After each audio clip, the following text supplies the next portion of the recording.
Well, a new Tory leader was crowned over the summer, and he isn't wasting any time tailoring his team. Erin O'Toole unveiled his shadow cabinet today, including a spot for his predecessor, Andrew Scheer.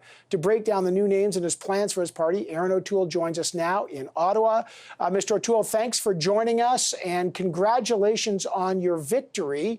You named your shadow cabinet today. Why did you put the former leader, Andrew Scheer, in as your infrastructure critic?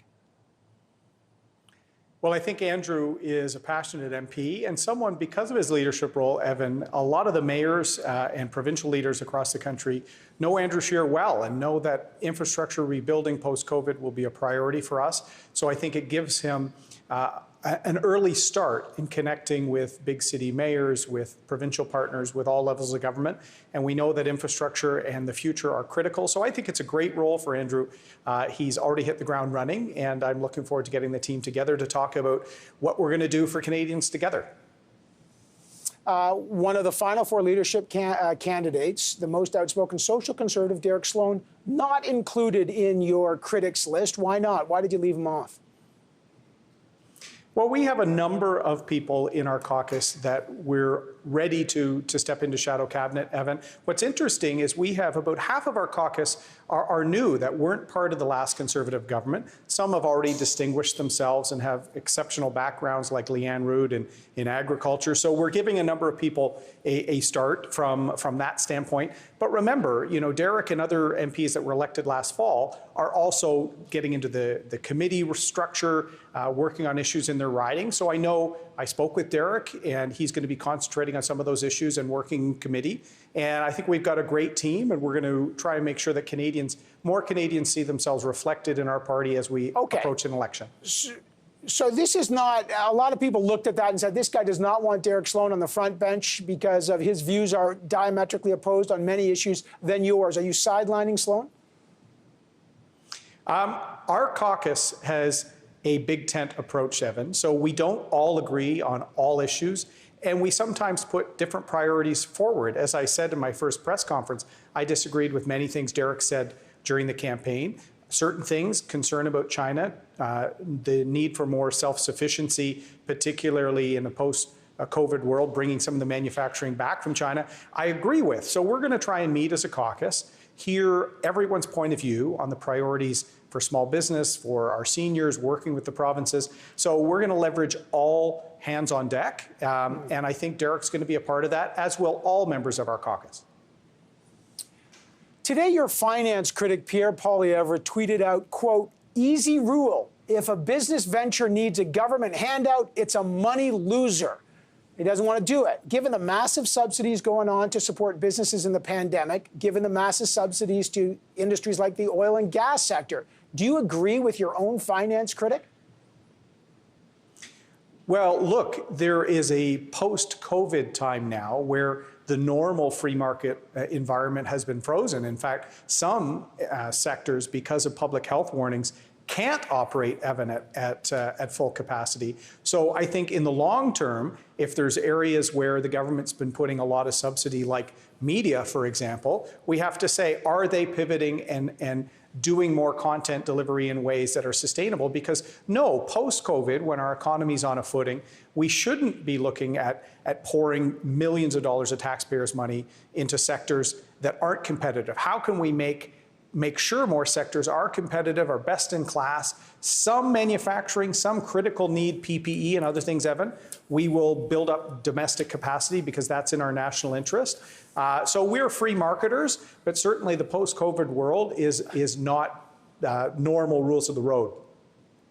But Mr. O'Toole, you know there's literally billions and billions of dollars, for example, go to support the oil and gas industry. Are you literally telling me here that you agree with Pierre Poilievre that any industry that needs, quote, investment or government support is a loser, that after COVID you're going to pull subsidies and support to the oil and gas sector? Well, you're incorrect, Evan. In fact, we shouldn't distinguish between tax rules, investments, depreciation that different forms of our economy take to create jobs and create wealth. If there's the ability to depreciate a factory in Ontario or a deposit and a development in our national resource sector in Alberta. That's recognizing the importance for our economy. It's not subsidizing. So what I don't want to see is the Liberal approach of giving tens of millions of dollars just to a company like MasterCard to locate here. But if people are going to invest, if people are going to explore and prospect, as we have since the beginning of our country, Evan, that's not a subsidy. That's recognizing the value of putting capital investment up front for long-term economic benefit. To be fair, Mr. Poilievre was literally talking about investing in green energy, saying that's a loser. But okay, that'll be an interesting thing to watch. Well, if you want to talk about that, the Trudeau government. Remember, Jerry Butts is back. He designed the green energy plan in Ontario that cost households and small businesses in Ontario tens of millions of dollars. So we are worried about these designer focused group programs from people like Mr. Butts around Justin Trudeau. This is taxpayer money. There's no and question. We can't do flights of fancy. Yeah, there's no question there that you can be critical of any subsidy program, but you just got to decide if you're into subsidies, you're subsidizing oil and gas for development. Mr. Premier Lougheed subsidized the oil sands sector to kick it off the ground.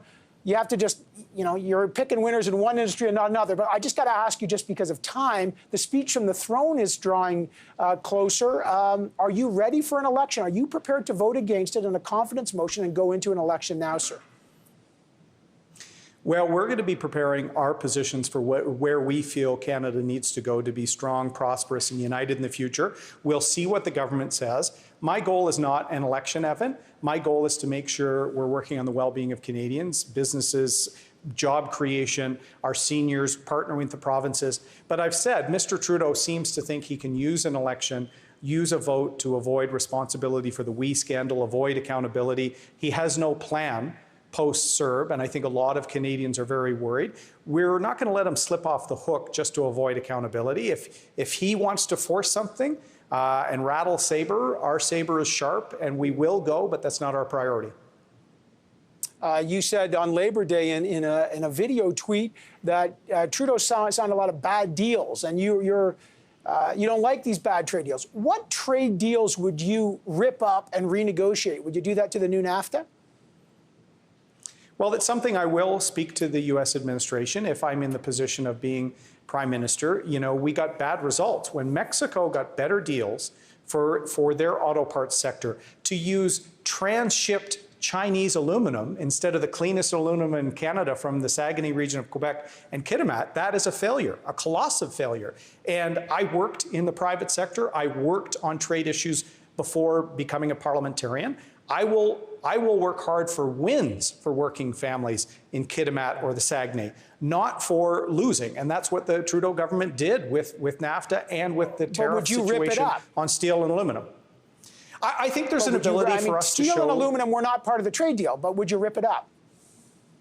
They should have been. In fact, I asked at the beginning of NAFTA negotiations for a softwood lumber agreement to be a priority. Remember, Evan, remember their priorities. I was on your show with Catherine McKenna, where she talked about the progressive agenda that they were putting forward. Not a single thing that she said that day on that show became a part of the core NAFTA trade agreement. Not a single thing. It's a failure. We should have been fighting for our agricultural sector because Mr. Trump misled people on the difference between subsidization in the US and Canada. We should have been fighting for a softwood lumber agreement. We've had 8 mills close in BC alone. We should have been fighting for our auto sector, and instead, I grew up, my dad worked at GM in Oshawa. It closed after a century. So I'm tired of losing, and I think Canadians are too. All right, I just wanted to remind Canadians real quick, neither softwood lumber nor aluminum were part technically of the deal. You want them to have been included. Finally, you've repeatedly said you don't know the definition of systemic racism. You say there's racism. The RCMP commissioner said the same thing, then she had to retract it. So this has been widely defined, as you know, whether it's disproportionate number of people of color being arrested or Indigenous people disproportionately being in prison. Why don't you agree, or why do you have difficulty understanding what systemic racism is?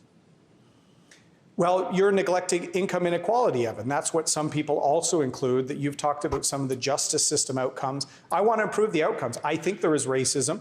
The sad thing is Mr. Trudeau's prorogation shut down the one committee of Parliament actually looking at this specific issue. That's where the Commissioner herself, you're referring to her testimony from the Public Safety Committee. So when the Prime Minister called to congratulate me, I talked about two things. Western alienation, I've never seen more of a national unity crisis in our country. And I said to him, we need all the committees to return to their work, because when Parliament wasn't sitting in the pandemic, some of this important work, including on racism, was taken up by our committees, and I want it to return right away. I'm being told like we all got to go, but you say racism, but you still won't say systemic racism, just something you don't buy? Is that it? I want to have a study because it means something different to every person. You've defined it one way, Evan. I'm saying most people would say your definition is wrong because you haven't included income inequality as part of it. So there are outcome failures in our system. I have advocated for this as a sitting MP, not as leader. I want everyone in this country to have the opportunity. And the government puts forward a program that will help more underrepresented Canadians be reflected in the RCP or our government. We will support it. But it's time for them to get back to work. Right. Mr. O'Toole, I really appreciate you joining us. Again, congratulations on your victory. I know we'll have many more conversations, and I always appreciate your time, sir. Thank you. Thanks, Evan.